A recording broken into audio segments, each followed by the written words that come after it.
Across the US, tribal nations are charting a new course for the energy transition, one that's rooted in sovereignty, resilience, and self determination. For many, it's not just about clean power, it's about control, deciding how energy is produced, delivered, and managed on their own lands.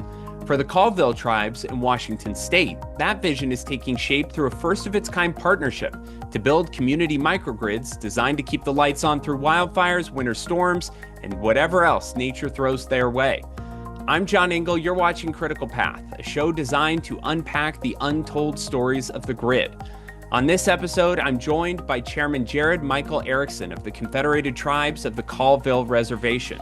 Together with OATI, his team is developing multiple microgrids across tribal lands, projects that combine solar, battery storage, EV charging, and advanced grid management software.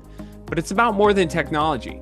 It's about energy sovereignty, economic opportunity, and redefining the relationships between tribes, utilities, and policymakers. We'll take you inside the Colville vision, why resilience matters, how sovereignty in energy connects to sovereignty in governance, and what lessons other tribes can take away as they chart their own path. Here's Chairman Erickson. Chairman Erickson, thanks so much for joining me. It's great to see you. Yeah, I'm glad to be here. Thanks for having me. Yeah, really excited to talk about this exciting and unique partnership between Colville Tribes and OATI to develop several microgrids across the reservation. But I think that the bigger picture and the bigger story, and what I hope we dive into, is this push for energy sovereignty. And we've been hearing that messaging more and more often from the tribes who are reaching out to us for resiliency or some added economic opportunities or what have you. I think it's a very different story than seems to get a lot of attention in this energy space. So really looking forward to getting into that with you. Before we dive into all of that and the project itself, would love to hear just a little bit more about you, and if you can provide a backdrop for our audience of Colville Tribes and some, kind of foundational knowledge of the reservation. Yeah, so Colville Confederated Tribes is 12 constituent tribes that make up our one tribe now. We cover about our traditional territory is about 39 million acres from Washington, eastern Washington, Oregon, Idaho, and up into British Columbia. Our reservation currently is 1.4 million acres, situated in north central Washington. Very diverse from alpine forest down to shrub steppe. A lot of opportunities when it comes to energy, with a lot of water at the Clever River by us, a lot of water resources, a lot of sun for solar. There's a lot of opportunity here, I think, for growth and what we're trying to do with energy sovereignty. Awesome. Okay, so some backdrop for the project itself. Here's the layout. So OATI is designing and developing microgrid sites at, is it 3 or 4 different locations, Chairman? 3, the Pascal Sherman Indian School, and then Espelum That's right. Agency, and then Inchalim.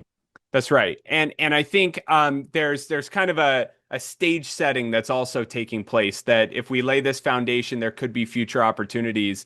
And we'll have, more details on the projects listed in this description. So all those projects, we're helping with the design development. The GridMind platform is working on the resource management of whether it's solar batteries, EV charging in the future. Market integration could be down the line for additional revenue. But what I think is really fascinating about this project is that microgrids are not like an easy starting point for anyone. Whether you're experienced in developing energy projects or not, they're all very unique.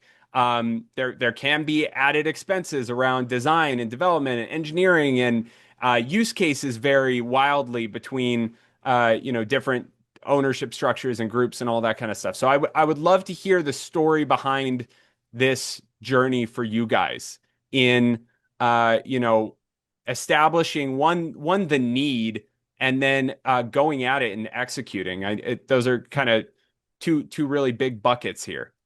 Yeah. So we knew we didn't have the expertise, on hand and staff to really go out. So we reached out to OATI. Matt Pleasance helped with that, and I'm not even exactly positive on how that came to be, but he was one of the main. Don't worry, I'm not either.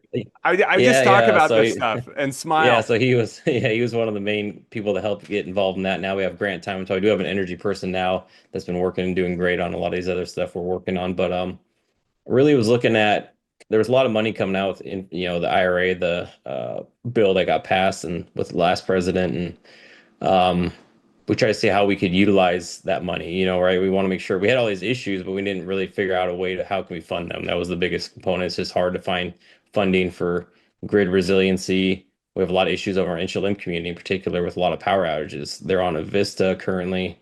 And then even here locally, we have a lot of issues with, power outages, but not as much as it happens over in inland communities. So we're trying to figure out how we can be more resilient if and when those power goes out, and especially if it's like during the winter or even the summer, we have some of the heat waves we have, but in the winter when it gets as cold as it does, that we can make sure people's power could potentially stay on utilizing microgrids or because most rely on just wood as their source of heat when it comes to the winter, which is good that we still have that, and they'll probably always still have that because there's always concerns with that where we live and how cold it is. But then also with a lot of our elders, we are getting a lot of complaints. We had some of our elders $500-600 a month in the winter for electrical bill, and that's like, man, I can't even afford that. How are they affording this, right? And so we're trying to figure out ways to lower cost and be more resilient with our infrastructure. And so we reached out and we formed the kind of the partnership with OATI, and I went to their headquarters, your guys' headquarters, and that was probably a couple of years ago, but it started a little before then, but we kind of been working towards this and what the project looks like, and a lot of behind the scenes stuff that I don't get to see, but I'm glad it's coming to fruition finally, and it's exciting to see that we're finally getting there.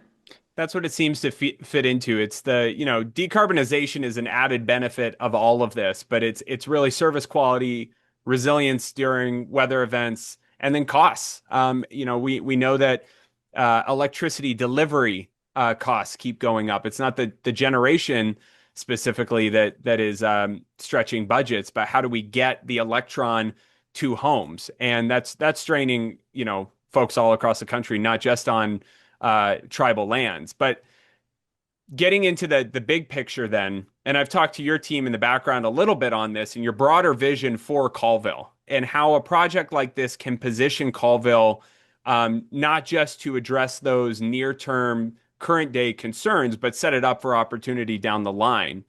The word sovereignty is a very important one for tribal communities, obviously in the form of governance and independence.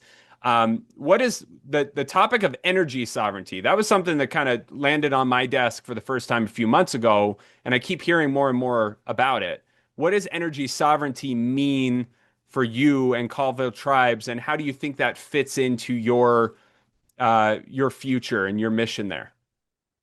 So yeah, we've been trying to not just say the word sovereignty, but actually implement it. What does that look like, right? If you're relying on someone else all the time, that's a problem. And so how do we get towards energy sovereignty? We have the largest power producing facility on our reservation, yet we still have some of the higher costs for our membership with the cost of living and the our poverty levels here on the reservation with Grand Coulee Dam is what I'm talking about.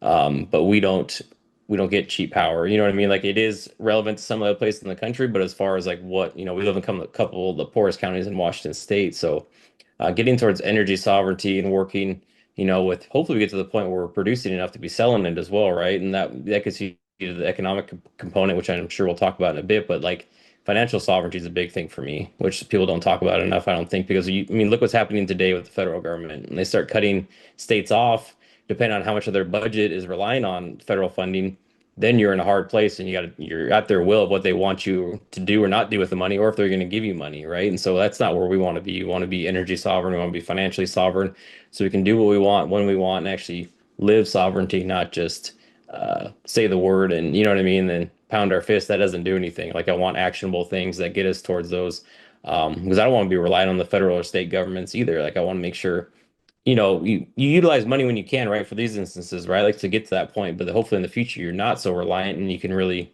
be sovereign. If you have to take certain actions against different agencies and whoever it might be, if you have to sue someone, right? Like I know I don't talk too much about that, but you're able to, right? And then still support yourself. So we're trying to get there.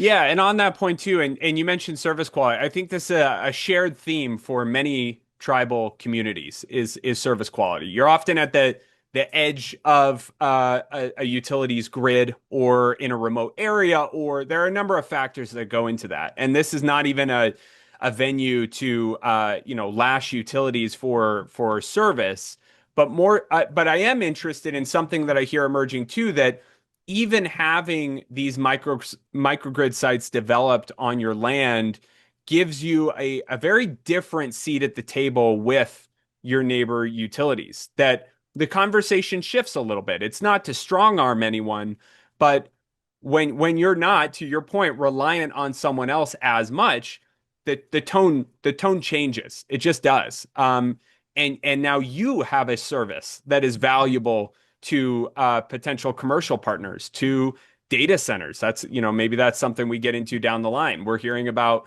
skipping through the state and federal permitting and going straight to tribal nations and saying, how quick can we build?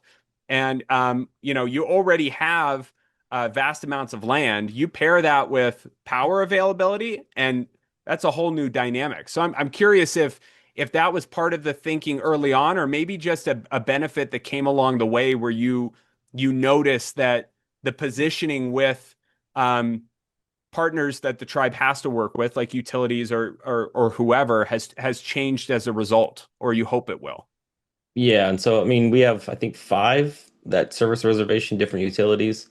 Might be four, it's four or five, but so that does help change the conversation, right? Like I'm not going to mention any of them in particular, but we've had some issues with some, and it just you don't want to be. I wouldn't say strong arming was happening or anything like that, but you don't want to be at the will of them, right? You want to be able to do what you want when you want, and that's the ultimate goal is just to get to where we have our own utility, but we haven't stood it up completely, right? But that's where we're trying to get to. We're trying to get to where we have our own utility serving all of our members on the reservation, and maybe even, expanding off the reservation if we can utilize buying other utilities. It opens up for data centers like you talked about. There's a potential there. There's an economic potential there as well, right? And so that's huge. Trying to get to our other goal, financial sovereignty. So we're trying to figure out different revenue streams that can come with this, but also lowering the cost for our membership, making it more reasonable, not jacking up prices because of this or that. There's other funding to go after once you have your utility established, right? There's other funding that you can go to help utilize the infrastructure when you're building out.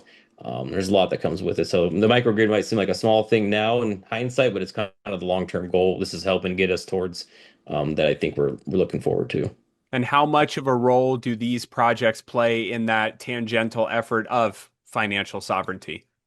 I think they play a pretty big role because I mean, without this jumpstart too, we wouldn't be kind of finally getting to this push. We've been talking about it for years. I mean, it's my seventh year on council. We've been talking about it since I got started, and this has kind of given us that push. It's not that we haven't wanted to, but now we're in a better place, just financially in general. And with the help of this is huge. And I think it pushes us in that right direction we want to get.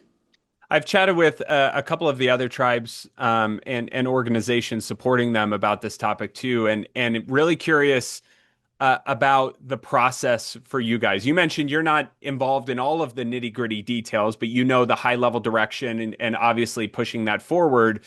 What's the message to those outside solution providers and whoever will, one day engage with you guys on these kinds of efforts? Like, have there been any challenges along the way in navigating it just from a project management standpoint or resource availability or what? Like, what do you need from the partners like us who are trying to help you through this process?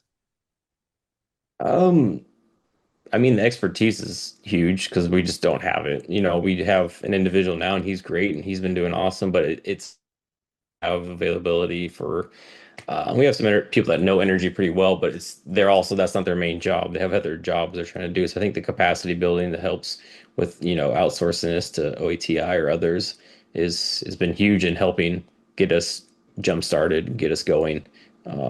Without it, we'd still be kind of where we were, just spinning our wheels and kind of like, well, what do we do? You know what I mean? And so it's like finally got us that jump start and kickstart to really just get going and moving on this. Because I think once it starts, we've been looking at pump storage projects.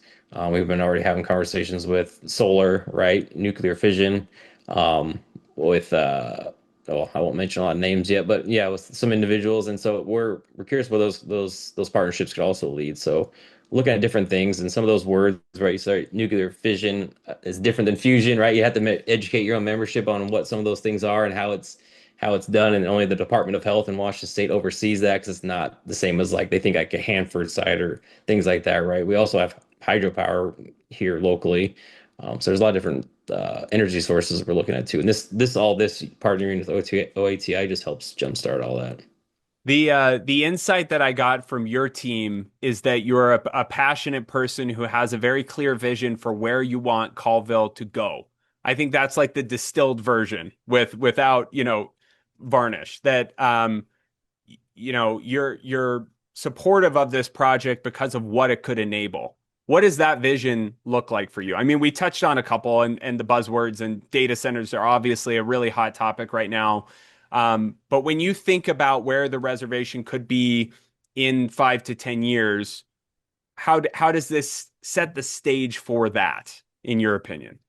Well, I'm the type of person that's super competitive no matter what I do. So I think that translates I into heard my that. leadership, I guess. I don't like to lose at anything. I don't like to be the last at anything. I want to be first in everything. And that includes being, we're not first, when it comes to some of the things, there might be tribes that are ahead of us or people that are ahead of us, but we're trying to get to where we're the the example, right? Like this is what you do, this is how you get there, this is what it looks like, this is, and I want to help all those tribes. Anyone who hasn't got there, how do we help them? You know what I mean? Like, it doesn't even include tribes. There's other outside companies of how, how we did it and what that looks like. We have the Centennial Court coming up with the governor in the state, and I'm gonna ask the governor, what are you guys doing to get towards financial sovereignty? Because you're 20 some percent of your budget relies on the feds, right? And so now you're seeing those cuts. We're feeling those cuts with Medicaid and other things. And so how do you get there? Is asking the state the same question, other states. And I just want to be, I don't know. I want to be first in everything. I want to be the best. I try to do the best that I can. And again, I know that sometimes we might fall short, but I'm not going to shoot for anything less. And so I appreciate if our staff did say those things. But yeah, we push them hard too. But we have awesome staff. They're the best. And I know everyone says they have the best staff, but we do. They're great. One, I'm not sharing what they actually said, which Yeah, was, okay. I was gonna yeah, say yeah, no. which will get us both in trouble, probably. Yeah, yeah, But no, but they are obviously following that example that you kind of are an unashamed advocate for your people and your tribal community, and whatever it takes to get you in that position, you're going to do. That was the yeah. sentiment. So Um, yeah, and I always tell everyone that I'm whoever I'm working for, and me, it's right now it's my tribe, and as long as that'll be, I'm 100% Team Colville. I'm all in, and I'm all for my tribe, and so that's anything else. I'm like, get out of the way then, because that this is what we're doing, and I'm all for my tribe. So what's great is that I think resilience is policy agnostic, that regardless of who's in the White House or leading your state or managing a power grid, the resilience will always be there. And there are those clear benefits. And we also know that just access to electricity is the fundamental building block of any society and any economy. And we've seen that play out across the world, that as soon as you have reliable access to electricity, your health outcomes change, your prosperity changes, all of these things. There's a domino effect, and it starts in many ways with electricity. And when it's gone, I've been through several of these natural disasters and talked about it before, whether it's hurricanes or winter storms like Texas experienced with Winter Storm Uri a few years ago. And when you don't have access to power, you feel pretty helpless, and there's not much that can happen. So I think that setting the stage in that way, that this is the propellant to all of the other things we want to do, and we'll see what happens. That's more of a moving target. But once you figure yeah. this out, that really positions you in a different way. I'm wondering how much maybe you'll have to be coy on the data center topic and how those conversations have gone for you guys and what calls you're getting. But I am hearing that more and more often, that the data centers, they can't get interconnection on traditional transmission grids. They're calling tribal nations and saying, can we build? Can we build quickly, and creating some new economic opportunities? So I'm wondering if you have anything you're able to share there. I think there's a little bit. So we're working towards, interconnect. We're working to, I won't say how or what, but we're working towards some of those things, which allows us access to, like you said, and then the permitting process. we deal with a lot of NEPA, or we call our 3P here. And so our processing, for applications and, projects goes, pretty quickly, but we're used to doing our staff, or, one's just designated for doing that. We do a lot of forestry projects, big scale forestry projects. They have to evaluate a large area of land for different treatments, that usually forestry proposes, but some others do as well. But those changes on the landscape require the NEPA process, and so we're very quick at doing that, but thorough as well, making sure we're not impacting, because we don't want to impact. I'm a biologist, so I don't want to impact anything that has to do with wildlife or fisheries. You know what I mean? Water quality. So our staff are very good at how do we I don't like to use the word mitigate all the time, but how do we mitigate some of those potentially, or how do we eliminate the risk the best that we can? That so some of these things, like a data center, for example, how can we limit that to impacting all of our resources? Because we're very natural resource based as tribes, especially our tribe, but most tribes. What excites you most about just the general outlook change that comes from an effort like this? Because again, as I said, like it's not small to do one microgrid, to do three sites or more and set up for future expansion. Those are all big efforts. So wondering just how that reshapes your overall vision for Colville Tribes. I mean, I think it's kind of always been our vision, at least since I've been on, and I think even before, but it definitely helps to make it more real. You know what I mean? Like it's like, okay, well now we can do this, now we can do that, which These things you aren't just didn't. ideas. Yeah. Yeah, like you start getting more ideas like, well, we couldn't do this before, but now we can. Like now we can think of this, or we can, whatever it might be. And so I think it opens up the doors a lot. And I'm and kudos to our staff. I'm just glad to be a small part of it as far as leadership goes, to help, see that vision forward, and that vision will keep changing. That's the goal and hope, I think, is that you keep dreaming bigger, you keep thinking bigger. Um, and again, back to the word sovereignty, becoming sovereign. Chairman Erickson, thanks so much for joining me. It was great to meet you and chat about some of this. I think it's an exciting time for both of our companies and just our companies, but organizations and communities and for us to be able to partner on something like this is significant for us too. It is not just a block and tackle project. I think that this could really serve as a great example for other tribal nations in pursuit of many of the same goals. So I appreciate it. Yeah, thank you for taking the time, and we've had, great relationship, and I'm sure that'll continue. So we appreciate you guys, and we'll keep moving forward, and excited to see what comes of this.